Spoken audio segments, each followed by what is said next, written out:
That rumor stems from the experience of Bob Lazar, who claims he worked at an ultra-secret division of Area 51 called S4. S4 was built and maintained only for one reason, and that was to house and to test any of the recovered alien technology vehicles. Lazar says he was a trained physicist at the Los Alamos nuclear facility, and that in 1989 he was approached about a secret government research project and flown to Area 51. Lazar initially thought the spaceship had been developed by the U.S. military. They said, this is an alien craft and we want to be able to duplicate it and we want to know how the thing works. As the senior staff physicist, Lazar was in charge of analyzing the ship's propulsion system.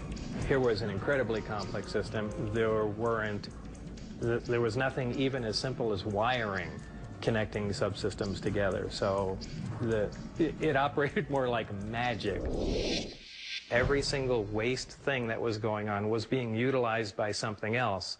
So it was, for all intents and purposes, completely perfect. Over the next few months, Lazar and his team made little progress in understanding how the craft worked.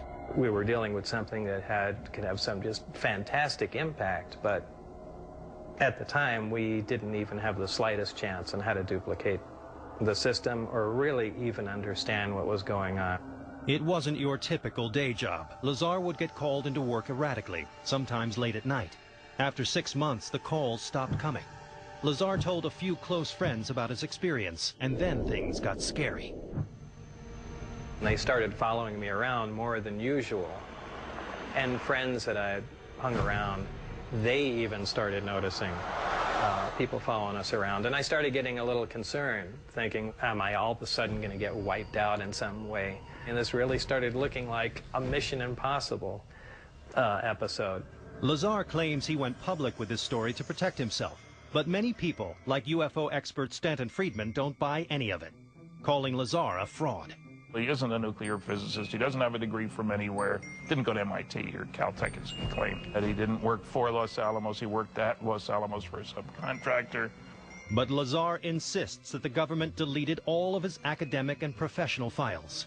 They've gone to great lengths to discredit everything that I've said, and successfully so in many respects. Something they always told me, it's one of the easiest things to keep secret because it's so unbelievable. And that really is true. If I heard this story from somebody else, I don't think I'd buy it. It's pretty far-fetched.